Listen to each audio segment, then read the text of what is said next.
I would like to briefly introduce her.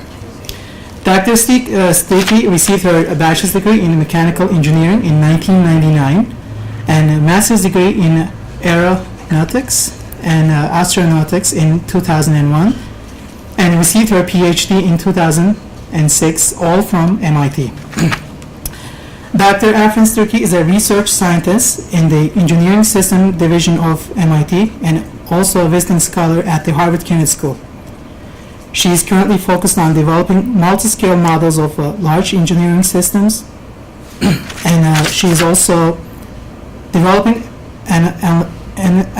analytical tools to address complex socio-technical systems in developing countries, and particularly in water systems from an integrated engineering, planning, and managing perspectives. Ladies and gentlemen, please join me welcoming Dr. Afreen Siddiqi.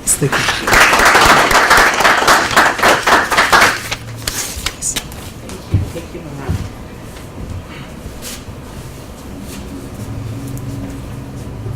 Well, thank you all for being here. I'm really excited and honored to be given this opportunity. It's quite interesting for me personally because I really enjoyed the conversation before our lunch, and personally I haven't interacted with many people with a background in law and conflict resolution and so forth, so this will be a first for me. So as you just heard, and thank you for the kind introduction, Burhan, I have an engineering background, and the talk I'll be giving today is going to be focused on science, technology, and innovation perspective. Motivated by policy angle, but hopefully it'll provide some low-level details of some of the activities that are happening in the education arena in the Middle East. So I'll start off right away, and basically the Arabian sands for the last few decades have yielded tremendous oil wealth, as we all know, but those sands are shifting, as I would like to say.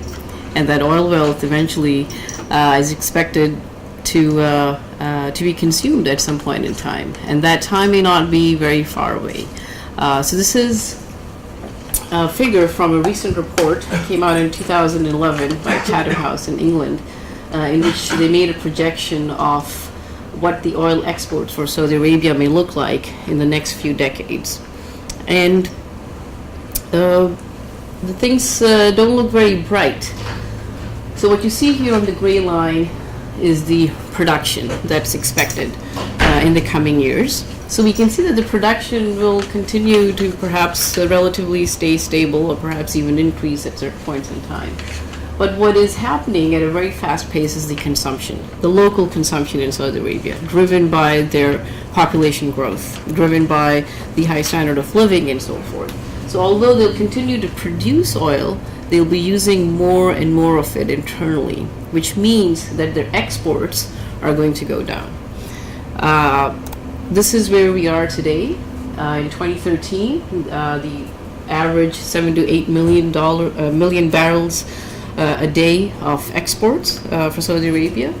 But if these projections are true, by 2038 it's expected that the exports may fall to zero.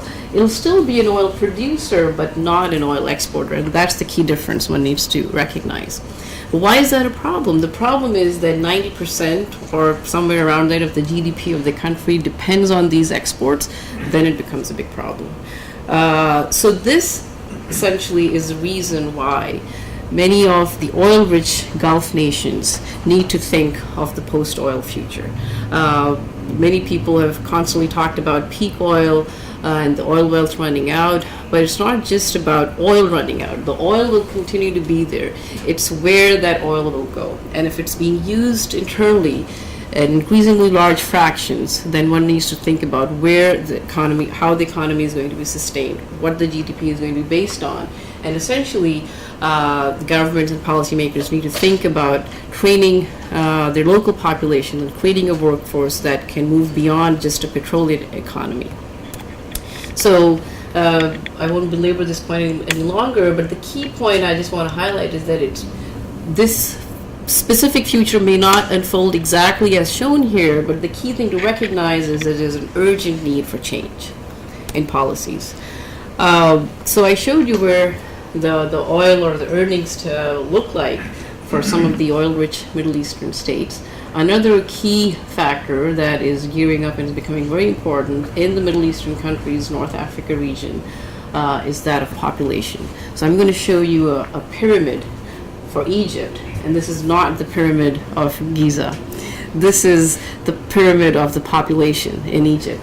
And what you see here is basically if you line up the demographics of the number of people in certain age brackets, and you plot them on a chart, both male and female. So what this chart shows you is that there are roughly about 5 million people between the age of 0 and 5, and roughly about 4.5 million between the ages of 5 and 10, and so forth. If you plot the demographic chart this way, what you find is essentially a population pyramid which is very heavy at the base, meaning it's a country of young people. Most of the people are at these early ages. So put in simple terms, in Egypt, 61% of the population is less than 30 years old, or greater than 50% of the population is less than 25. It's a young country. And these people need education, these people need fundamental resources, and these people need jobs. So it's not just about resources being depleted, it's also about new resources, the human resource being created or being there that needs basic services of education, of employment, and so forth, that is happening in tandem. So you get the idea. I showed you the pyramid for Egypt. This is what it looks like for Yemen. This is what it looks like for Jordan. You get the picture. Country after country. Most of the countries in the Middle East, North Africa, have a population pyramid that looks like this. Now, if you were to compare it with some other countries, and I'm not going to show you the pictures, so for countries like Japan, the pyramid is inverted. You have a greater section of the population that is in the later stages and fewer people because of the low birth rate at the bottom. But countries in the Middle East, this is what the picture looks like. Now, in addition to these rising forces of resource depletion, population increase, some of the new challenges that are emerging in the region are also complicating things. So some of the basic needs for society, water, energy, food, that are only going to grow for these regions as their population expands, are increasingly in short supply and increasingly hard to get, which means that some of these traditional services that society needs or resources that society needs cannot be delivered in a business as usual fashion. The same technology that we've used historically cannot be relied upon to serving the needs for this growing population. So to give you an example, water is now increasingly needed not just for municipal needs but for producing energy. So traditionally hydropower systems were in place where we used water to create electricity, but increasingly power plants are using water at levels which is now impeding electricity generation, and it's competing with other needs. We need water to extract fossil fuel. Historically, this was never a case, but now as water is needed in other sectors, this is becoming an issue. We need water to refine petroleum. We need water when we think about biofuels. So our resources are becoming interconnected, and we can't simply think of solutions that are independent, but rather solutions that are integrated. Energy for water, the other way around. We need more and more energy to pump groundwater, to desalinate water as we drink water from the sea. Similarly, energy for food. I'm just trying to illustrate the role of technology as it's going to emerge as we try to fulfill basic societal needs of water, energy, and food, and how technology is integrating and complicating some of the basic needs of society, and we'll need to come up with new technologies to solve this problem. So here what you see is a picture of hydraulic fracturing. So when I say that we need water for energy, this is what I mean. So as we try to go after new sources of oil, new sources of gas, we're using more water. Water that's already in need for domestic purposes, that we already need for agriculture and farming. Now we need it in sectors that historically did not need it at that level. So the energy sector is now increasingly competing for water resources. As we try to extract shale oil and shale gas, we need access to vast amounts of water resources. As we try to drink from the sea, this is a big desalination plant. We need a lot of energy. So as the population increases, the local freshwater supplies that traditionally were obtained from rivers and lakes and precipitation are exhausted or can no longer fulfill the needs for the population. We turn to the sea. We desalinate seawater. We take seawater, we remove the salts from it, and we get fresh water to bring to our cities. But that all comes at the cost of increased energy. And those are some of the examples I'm referring to when I say that all of their basic societal needs are becoming interconnected, and we need to come up with technologies that can solve some of these issues that are increasingly becoming urgent and important in regions where there's huge population growth and need for the access to these resources. Just to give you one last example, we did a study looking at the region in which we calculated how much energy was needed for desalination in some of the Gulf countries. The Gulf countries are some of the biggest desalinators of the world because they have very few freshwater resources and growing populations. So a lot of the water supply actually comes from the sea, comes from desalinated seawater. So if you just do the energy profile, what we found was that up to 12, this was a very conservative estimate, that up to 12% of the electricity was consumed just to access fresh water from the sea. So the energy and water technologies and problems are becoming increasingly intermingled and intermeshed. And what that means is that these countries have to find solutions that would solve some of their urgent and critical problems in sustainable ways. And that would only come about if they can train their population, their people, and produce a workforce that is capable and ready for solving some of these emerging critical challenges that these countries are going to face. So essentially, the study that, what I'll be talking about is essentially an ongoing study that we're doing at the Kennedy School, in which we're looking at science, technology, and innovation in certain select Gulf countries, trying to understand what the status of this area is and what policymakers should be looking at to ensure future economic competitiveness. So here's what the status looked like between 2000 and 2005. This is taken from a study that was published recently, and the picture looked pretty grim. What this shows is annual publications in Web of Science, and what you can see is that for many of the countries, it's just stagnation. Nothing much happening. Certain countries show a little bit of activity like UAE and so forth, but nothing much really to talk about. Some of them are bordering around zero. Absolutely no scientific activity research happening there. Very sobering picture. Some other countries stand out in the region. Turkey is certainly one that stands out in a comparative sense against all the others. Jordan, so Saudi Arabia is a big country. So now this is not a per capita comparison. So obviously one can say that certain countries are bigger. Iran, Turkey certainly bigger in population, but Egypt, Saudi Arabia, these are also relatively big countries as compared to those on the left. But still, one can see that many of the oil-rich Gulf countries, like Saudi Arabia, like Kuwait, are lagging far behind in scientific research and output. Now, given this is a very crude measure of scientific activity, it's still a very common measure that is used to gauge the level of research that's occurring within a country.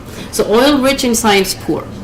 That's how these countries were categorized in an article that was published 2006 in Nature, which is a scientific journal, very highly regarded within the science and engineering circles. And the criticism was leveled that the wealthy Arab states are not offering support for science and technologies. The rich countries, very high per capita GDP, but the scientific output is way behind where it should be, given the massive amount of resources that are available to these countries. So what's happened? Well, some good news.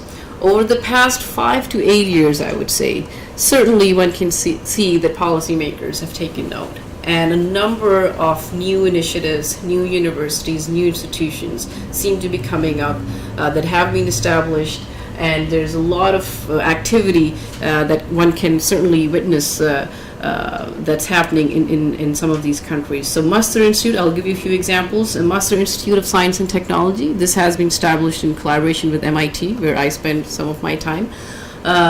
This was established in 2007. King Abdullah University of Science and Technology, KAUST, near Jeddah, established in 2009 in Saudi Arabia. A number of satellite campuses have been established, so especially in Qatar, in the education city, in Abu Dhabi, UAE again, and existing public universities are being reformed. So to give you an example, Qatar University is undergoing major reformation and overhaul towards an eye of increasing research and improvement of their governance. Kuwait University. So a lot of things are happening, all the way from establishing new universities to bringing satellite campuses of foreign schools to overhauling existing ones. One can actually see that a lot is being done, and all of these are pretty much in the last, I would say, 5 to 8 years. Just very recently, not only are they establishing new institutions, they're also trying to attract people from abroad. So this ad just ran about 2 weeks ago in Nature again, which the journal I was referring to in the August 1st issue. So in the careers issue, where universities and institutions advertise for positions, this is the ad that ran, the Middle Eastern Promise.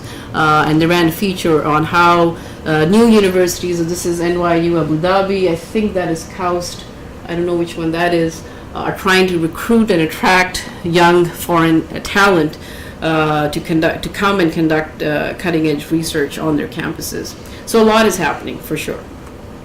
And what we're interested in is that how does all of this burst of activity and enthusiasm, and I guess even funneling of resources, fit overall to ultimately advance local education and innovation in science and technology. Many of these players have their own, let's say, goals and ambitions and their own metrics of success, but overall what we're interested in, I guess, from an academic and educational perspective, and what we're interested in, I guess, from policy-centric perspective, is that ultimately what all of these activities would do for advancing local education and innovation, and how well would they all fit together.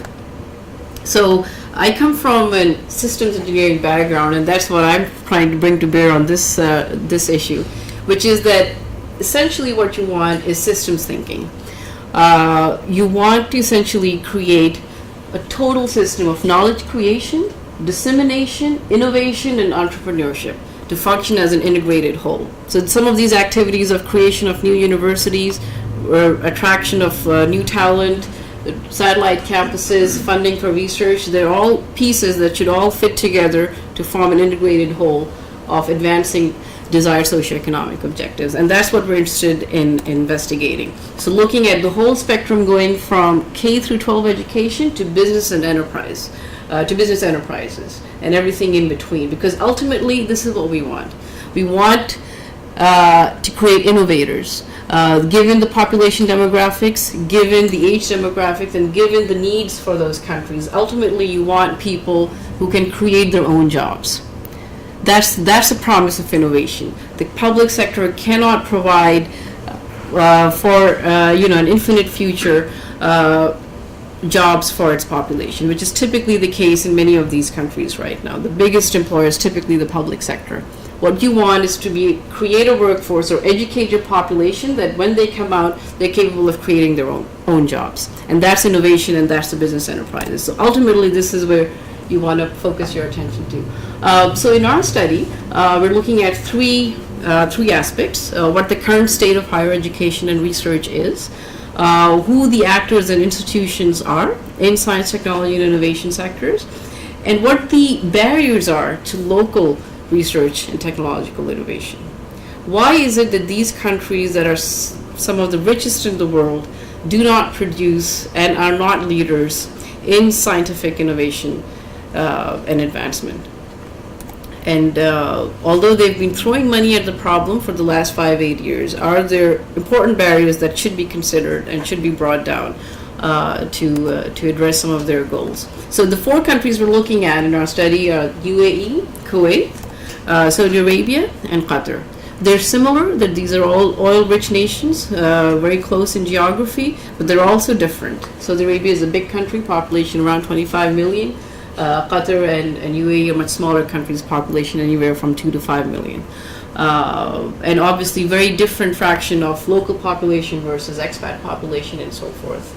But these all countries have tremendous oil resources and oil wealth. So the approach that we're taking in our work is looking at the whole system that I was just referring to. It's the system view of innovation. There are multiple processes that go into innovation. There's a process of knowledge generation and learning. So what is knowledge generation? That's research. What is learning? That's teaching. There is a process of entrepreneurship and risk-taking and shared expectations. These are the actors and institutions. There are the resources and financial inputs that go into either funding or creating new universities or funding research grants and so forth. And within the innovation cycle, there are different stages through which technologies move, going from research through phase out. And all of these stages need institutions, appropriate government structures, appropriate funding, and so forth. And in addition to all of this, you need appropriate market pull and technology push incentives that drive innovation. So all these different pieces of processes, elements, and agents need to fit together to ultimately deliver the desired outcome. So we're interested in looking at all of these building blocks and trying to identify, are all of these present in the countries that we're looking at, or do they all fit together as they should, or perhaps what are the missing pieces that should be brought in. So that's essentially what we're trying to do. So it's a big undertaking. We certainly it's going to take a while to do justice if we really want to understand the whole issue well. To start off, we're looking at 4 case studies, 4 universities, which we think will provide us a window into understanding local education and knowledge generation culture. Those 4 universities are taken from the 4 countries that I mentioned. One is the Master Institute from UAE, located in Abu Dhabi. The other is Qatar University near Doha, King Abdullah University in Saudi Arabia. The 4th is Kuwait University. These are different universities. These 2 are new institutions established with an eye for scientific and technological research, funded with large endowments. King Abdullah University is one of the largest endowments in the world, about $10 billion.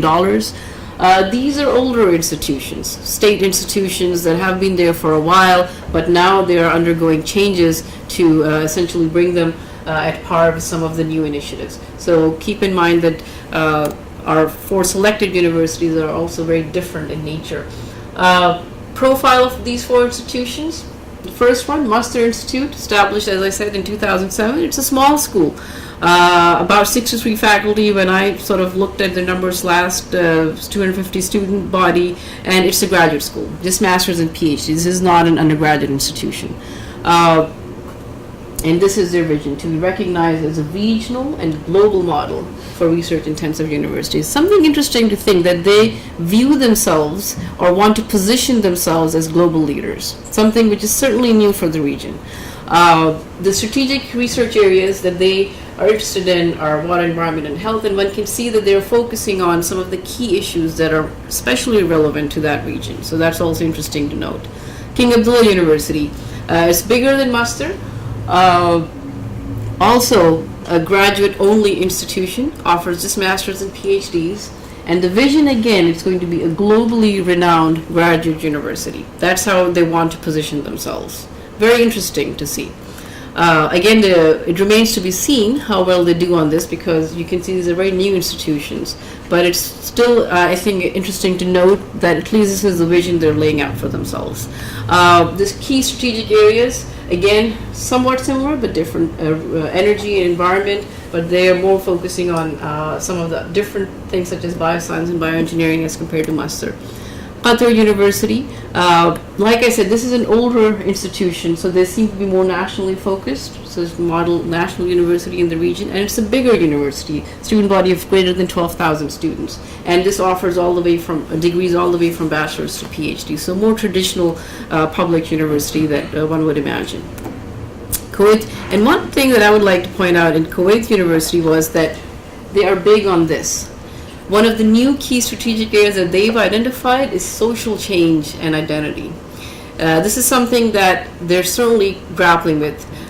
These are, in some sense, young countries, and given their expat population and some of the other unique social issues that are prevalent, they recognize that they need to figure some of these things out. So I thought it was very interesting that the new strategic area that was actually just came up in 2012, I believe, this was a new thing that they've added in social change, and they want to do research and understand these things better for themselves. So I thought it was kind of interesting. Kuwait University, again, sort of an older university, established 1966, big institution, 32,000 students, and focused on some of the more traditional areas, but again, citizenship and national unity. So in the public institutions, one can sort of start to see that some of these social issues are important to them, but certainly energy, water, and some of the topics that are related to science and technology are featuring very prominently in their research agendas. So this brings us to this issue of the Humboldtian model.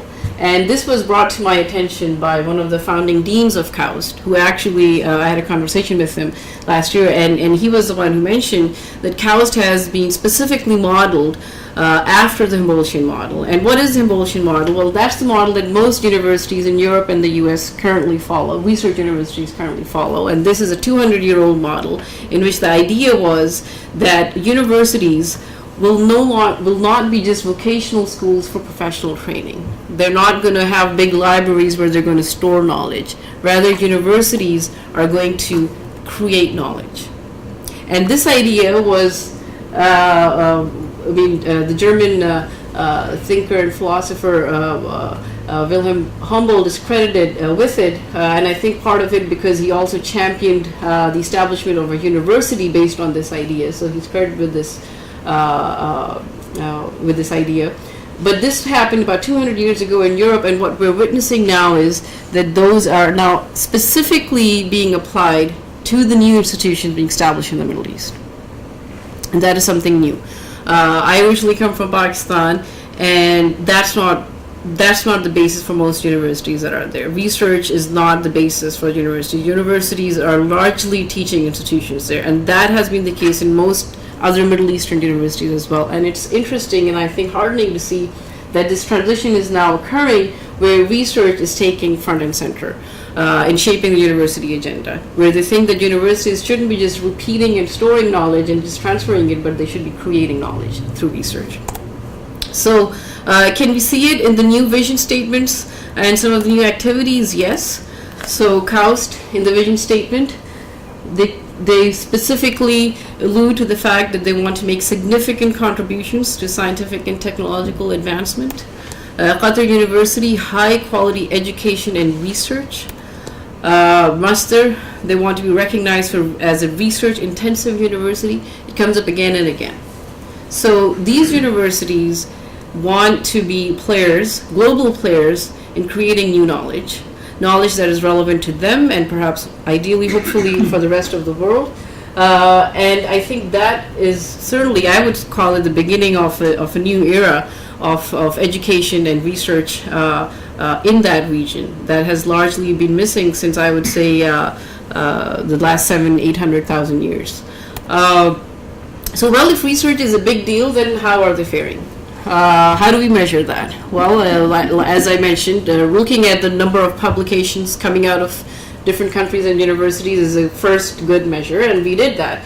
We ran some data mining searches through Compendix, which is a large database of publications in scientific and engineering journals. Because we're focused on science and technology in our work, we're not looking at the humanities or economics or law or the social sciences. We are interested in looking at the science, technology, and innovation sector in the Middle East and some of these universities that are producing it. We looked at a database that indexes all the journals related to the topic, related to engineering and technology disciplines.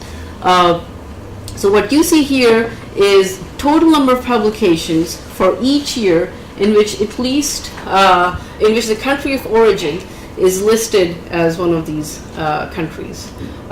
So what you can see is that for the longest time, we started in 1980, not much happening, a little bit of uptake in the mid-80s, but pretty much stagnant or steady state. But things have certainly started to pick up, I would say, over the last decade. And they've certainly picked up over the last 5 years or so. One cannot miss this surge of activity, research, coming out of these countries that had been sort of plodding along for a long time, but certainly, I would say, waking up to doing research and advancing work in some of these areas. So if you look at across the countries, obviously there are important differences. So Saudi Arabia, the publication volume has more than tripled over the last 5 years. In Kuwait, not so much. And one can see the sobering reality of socio-political upheavals. So this dip is in so this peak is in 1990. Something interesting happened after that, something sad, the Gulf War, and one can see the direct impact on scientific output. And then it took a while, several years, before Kuwait could actually recover back to where it was in terms of its output. So obviously, socio-political, geopolitical issues have a very direct impact on the local science, local research activities. UAE, Qatar, they all have more stable trajectories. Kuwait has a more checkered profile here, as one can see. And looking at why this is the case, especially between UAE, Qatar, Kuwait, that are in some sense the same size countries, one can start perhaps uncovering important policy insights. So this was the country level data. We took one step down and we looked at, okay, how are the different universities faring that we selected in our study? Kuwait University stands out. It has a very varied sort of profile here, and we're still trying to parse why this is so. But two trends come out that can be pointed out. That the new universities, Munster and KAUST, have really caught up with some of the more established institutions that are much bigger in size. But certainly some of the new initiatives seem to have a lot of energy, that they're competing with some of the older, bigger universities very well in terms of gross total research output. And keep in mind that these are much smaller universities as well. So very interesting behavior there. We also looked at the contribution that some of the new universities are making in their respective countries. And what you see here is the fraction of publications coming out of Munster and KAUST as compared to the total national publications. So what you can see is Munster is contributing about 9% of the total research output that's coming out of UAE. So it's a new university, but in the matter of 4 years, 5 years, it's already contributing about 10% of the total research output that's coming out of UAE. For KAUST, not to that extent, and there are interesting things to perhaps explain why this is the trend, but one can see the impact of some of these new expensive initiatives, so these are all multi-billion-dollar initiatives, on what they're actually delivering in terms of research output. And what's happening to the older universities, their share has fallen. So the blue line is the percentage of Kuwait universities, the percentage of Kuwait university publications as compared to the total national publications of Kuwait, and this is for Qatar.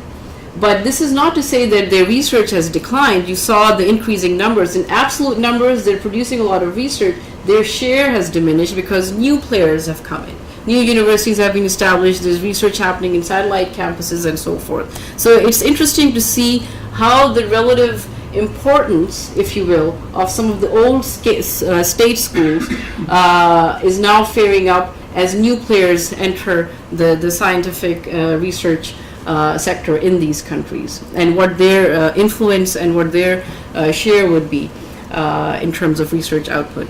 So that's what we're trying to illustrate here. Another thing that we're doing is trying to understand, well, this is how each of the institutions looks like on its own absolute scale. How do they relate with each other, and how are they connected with each other? That's an important question to ask. And we're using graph theory to look at some of these issues. So graph theory or networks is a powerful way of analyzing systems, any kind of system. And the idea is that you represent an entity using a node. This node could represent a person, it could represent a country, it could represent an institution, it could represent a paper, anything that you wish. And a link that connects two nodes could be any kind of relationship that you care to define. So two nodes, if the nodes are people, may be linked if they exchange an email, if that's the system you care to model. Or two nodes, which are maybe countries, may be linked if they have a university collaboration. You choose to define what a node is and what a link is. Once you've made the definition, you can look at system level interlinkages and properties that you're interested in analyzing. So it's a very powerful way of modeling abstract systems and abstract notions, and one can identify important things such as knowledge and information flows, or hidden actors or hidden hubs or important hubs, what have you. Just depends on what you're modeling, what the definition of your node is and what your link is, and it's a powerful way of understanding how things are interconnected and linked. There's a lot of deep mathematical theory that one can use to analyze these networks. So for our purposes, we're using a very simple network model. We're looking at three different definitions of a node. We are modeling individual authors, universities, and countries as nodes in three different types of analysis that we're doing. So here is our network. This is a result of the actual data mining that we've done of the three universities. This doesn't include KAUST, and how they're interlinked. And I'll tell you how these networks are defined. So each dot represents a university. Okay, so each dot that you're seeing represents a unique university, and the links indicate if there was a publication in which the authors came between the two universities. So what this means is that there were all these authors at Master Institute of Science and Technology who were collaborating with this university here, and the thickness of the link shows you the number of publications that have come that have been published between authors across the two institutes. Okay, so one can see a few things immediately. One is that there are certain key publishing partners that these universities have, the thick lines. Master Institute has a big publishing partner with this red dot here. Other university has a big publishing partner here and some other ones. Kuwait University has some as well, but not as big as some of these two. And it's also interesting to note that there are no direct links between these universities. These universities aren't talking to each other. Their faculty isn't collaborating. They're not publishing papers together. Well, okay, so who are they publishing with? So Master Institute with MIT, which makes a lot of sense because Master has been established in collaboration with MIT. It has funded a lot of research grants with MIT and so forth. So a lot of papers that are published have authors who are based in Master and authors who are based at MIT. Other university, the largest came up was Texas A&M campus at Qatar. A lot of publications, and keep in mind that we're looking at a subset of research activity. These are just technical publications, so we're not looking at the humanities or social sciences here, so just technical scientific publications. Kuwait University with Loyola College, which is a college in India, interestingly enough. Who are some of the others? What are some of the other universities? University of Waterloo, KAUST comes up. We didn't do a analysis for KAUST. We hope to include that later on. And then the wider network, so you get the idea. So I'm just labeling some of the nodes here so that you can see what they are. I haven't labeled all of them just for clarity. But one thing also stands out. Most of these universities are international universities. They're not within the region. So these universities are not talking to their next door neighbors, they're not talking to each other, they're certainly talking to the rest of the world. So that's another thing that sort of comes out just by looking at the publication data that we've analyzed. We also looked at, so you have these strategic areas of research, how well, that I showed you for all of these universities, how well does it compare with the actual output? So we looked at the journals in which the publications have come up, and we categorized them in different areas ranging from energy to computer science, and the size of the bubble indicates the number of publications that have come up. And what one can see is that the universities offer different strengths in these areas. and they offer opportunities for collaboration which currently doesn't exist across these universities between areas in which they offer strategic strengths. So there are certainly opportunities here for increasing research collaboration here. And I mentioned the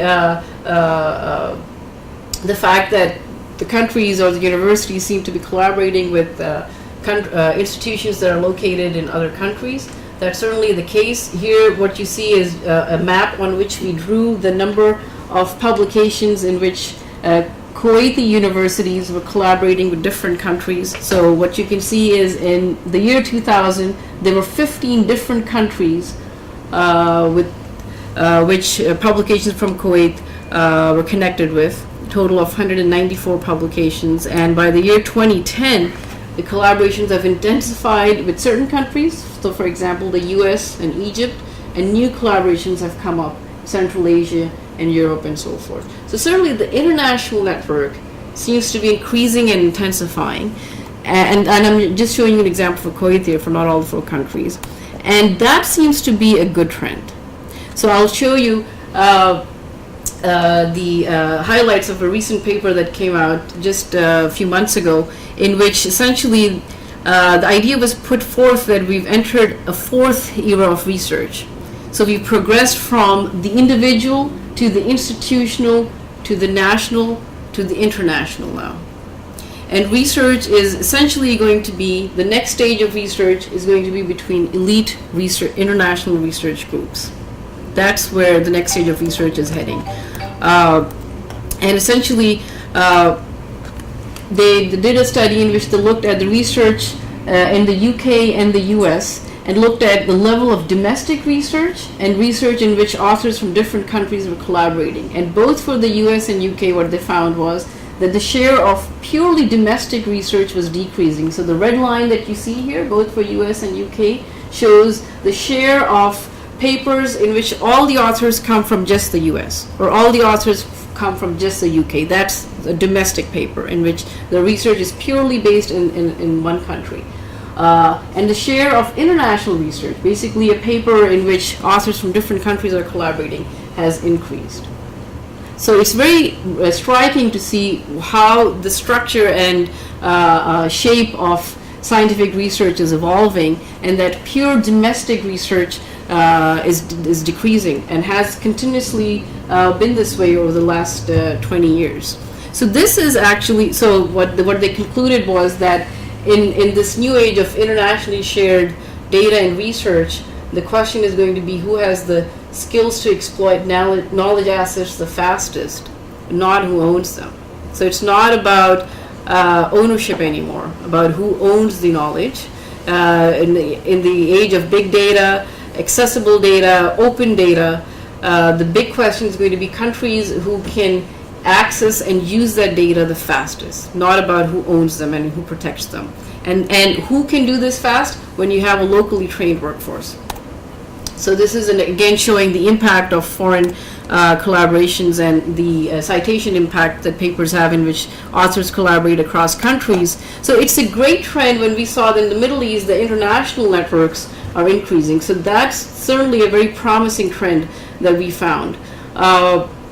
This is just a sample snapshot just for you to appreciate. I like complicated pictures, so I put this on. I don't know about you guys, but I hope it doesn't confuse anyone. This is just to show you how large-scale complex systems have a beauty of their own when you view them in certain abstract ways. What you see here is a picture of an author network of 500 publications that we looked at for Kuwait. Each dot, so in the previous network diagram, the dots were universities, and the links were how the universities are interconnected. Here, the dots are individual people. So what you see here are 1,372 authors, 1,372 researchers who have published papers, and they are linked if they have published together. And certain features of the system start coming out. You see these big blobs here, and you see some certain big circles there. So that's very telling. What these big blobs are publications in which a lot of people came together. These are papers that are published out of conferences that have 26 authors on them, or 36 authors on them. They're all interconnected. So that's why you see these big blobs. And the big circles there are important people. They have published a lot. So the size of the circle is proportional to the number of paper the author has published. So the bigger the circle, the more papers that person has published. So this is a very active researcher in Kuwait. And we can go down and look at the data, who that person is, and you can see that he's published a lot with many other people who seem to have bigger circles. So he's connected with other prolific researchers and publishers, and there's a lot of analysis one can do to identify where the good research is happening, who the people are, what are the areas in which their research is happening, and so on and so forth. So we're beginning to sift through this data and look at it, going all the way from the university level to country level, university, and then individual author. And all of this data is publicly accessible. These are, published papers, so one can access all of this information very easily and get a structure level, systems level view of how things are shaping up. So ultimately, I showed you a lot of data, some complicated graphs, a lot of information about publication and research activity, but I don't know how much time I took. I hope I haven't gone over. I just want to say that ultimately what we're looking at, and the reason why we're looking at this issue, is not about the number of papers that are coming out or the publication activity, but it's about long-term socioeconomic welfare of those countries.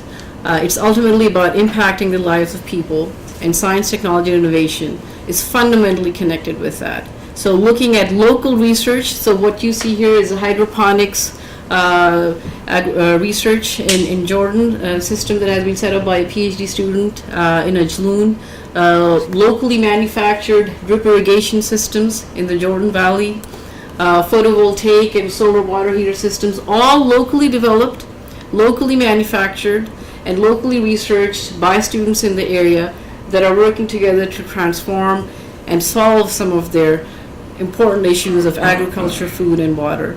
And ultimately, all of these solutions stem from a workforce that has been trained and educated through institutions that are active in research and are pushing the forefronts of engineering and technology. And I just want to end on a positive note.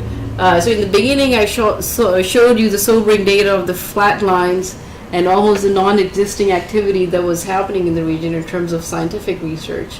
But over the last 5 to 8 years, you can see the tremendous growth in activity. And earlier this year, The Economist ran an article on a much more positive note, saying that although science has certainly been an area that has long been neglected in that region, there are very hopeful and positive signs of renewal. And I think there's much hope that one can derive from some of the recent activities that have occurred and some of the recent steps policymakers have taken, and one can hope that they stay the course and instead of regressing, move ahead with some of the policies that they're instituting. So with that, I'll end. This is a picture, by the way, of Baitul Hikmah, of obviously an artist rendition of an institution in Baghdad. This is Ibn Sina, a very famous philosopher, researcher, scientist. I believe lived 700-800 years ago. And obviously he's holding an iPad in this picture, so that's the idea, that you connect the past with the present and hope that new things will blossom and grow as some of these new steps for new universities and initiatives take place in that region. So with that, I'll end, and thank you very much.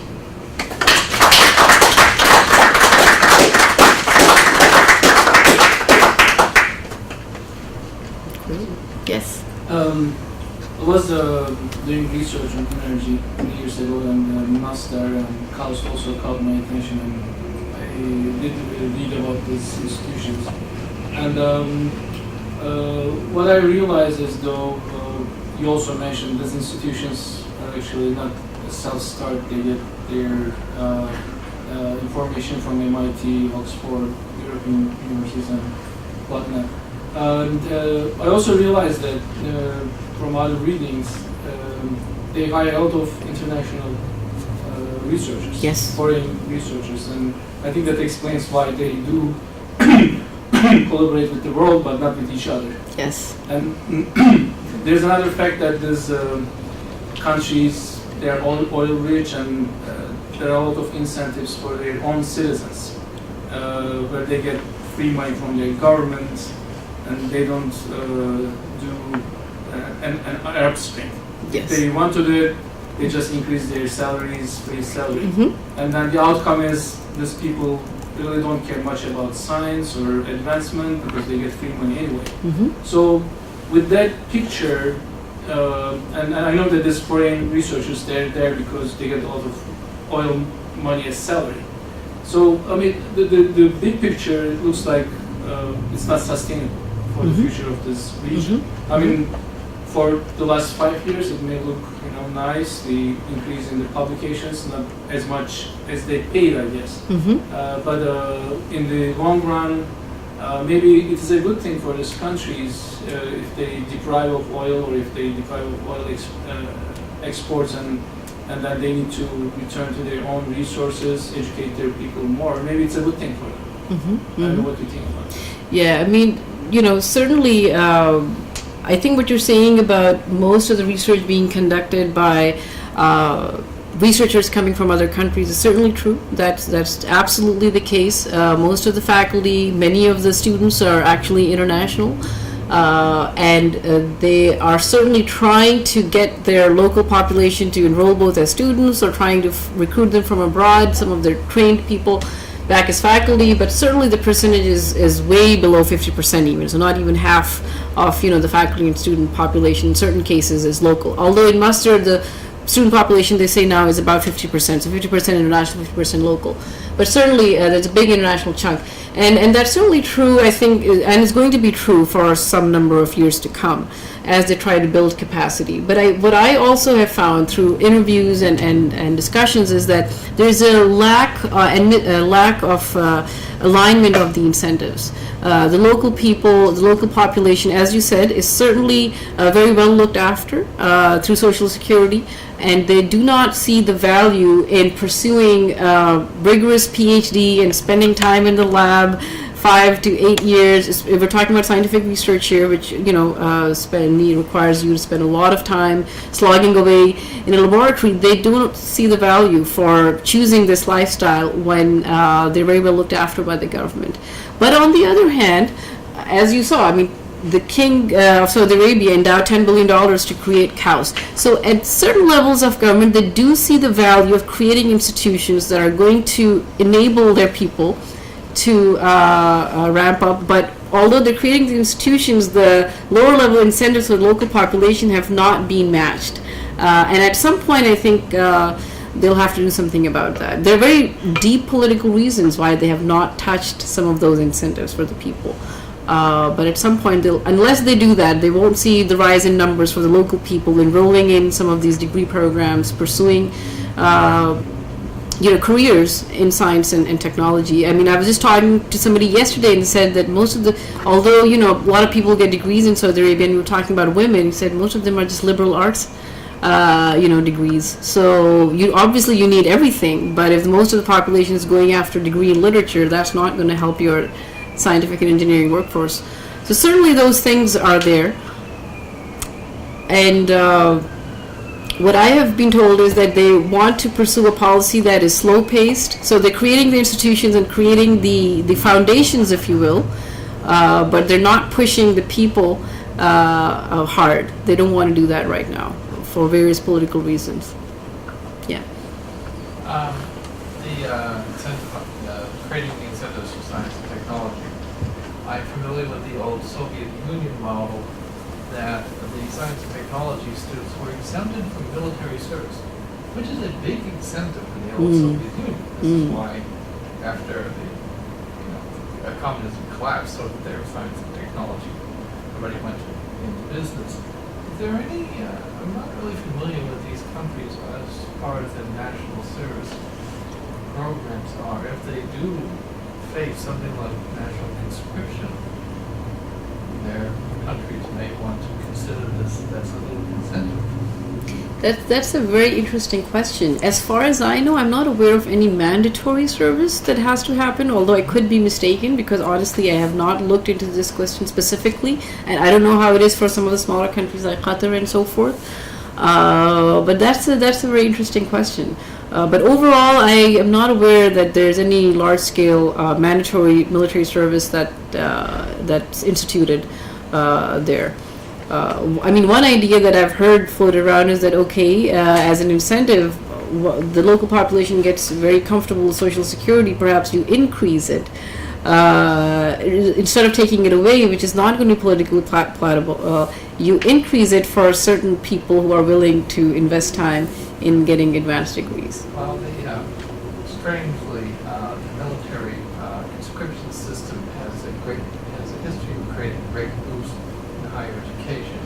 In the 60s, here with the Vietnam draft, suddenly college became, it didn't matter what, mathematics isn't that difficult compared to being shot.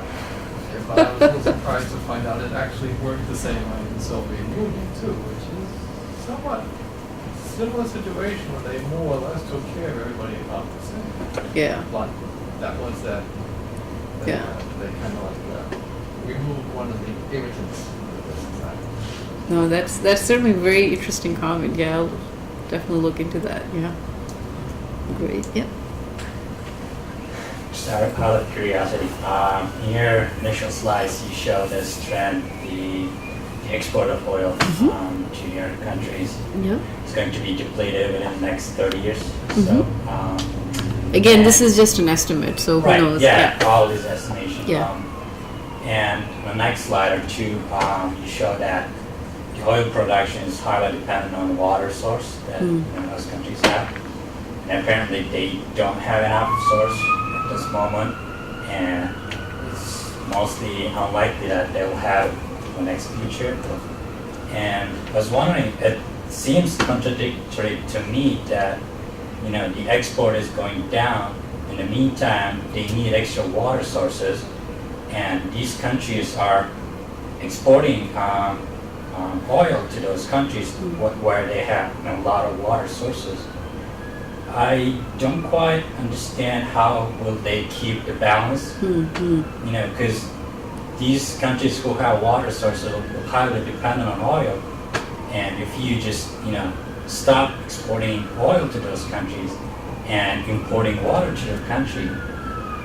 Yeah, no, I think that's a great question, and actually a lot of people have looked very deeply into this issue. So I guess to answer briefly, the issue of requiring water for oil production is a little more nuanced than I guess it sounds in a short explanation. So it depends on the kind of oil you're accessing.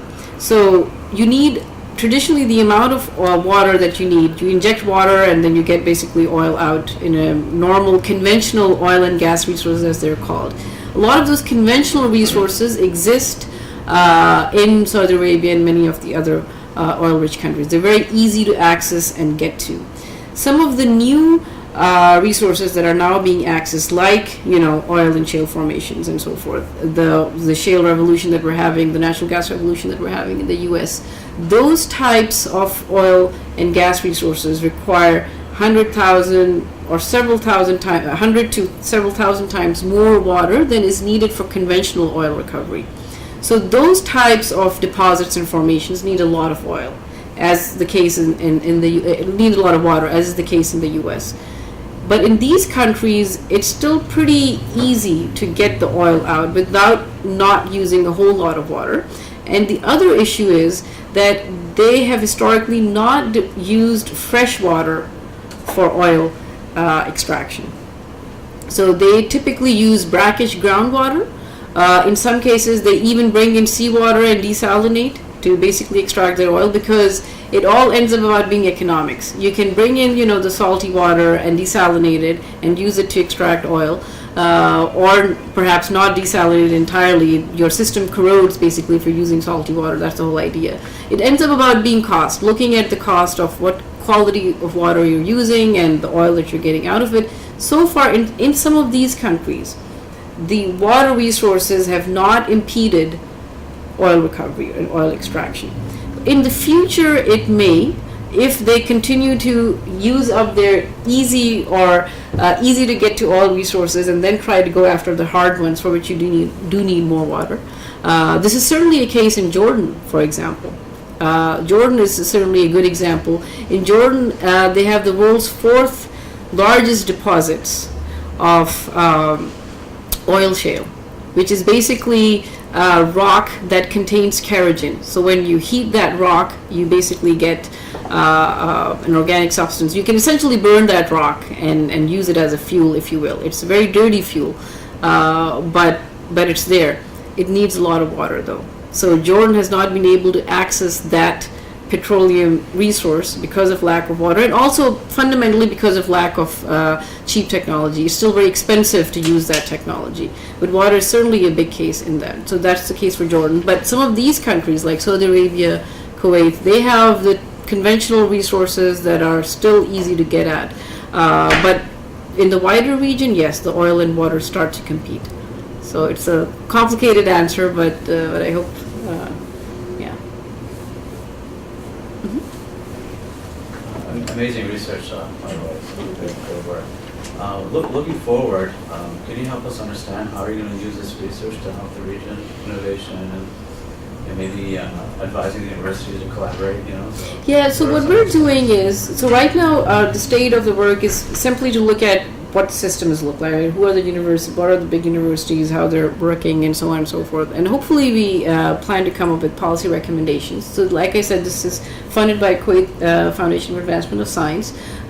They've funded this research in which we're doing this study. So we're hopeful that the results will actually go into hands of people who would be interested in using some of these results to inform policy. I mean, overall, there's certainly interest and financial resources being pumped into this sector for education and technology.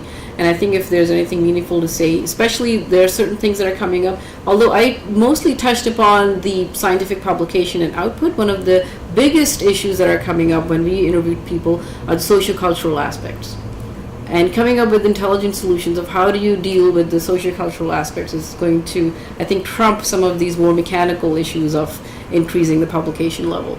And we touched upon some of those about aligning the incentive structures for people to pursue degrees and careers in this area and so forth. Those are actually going to be the more important recommendations.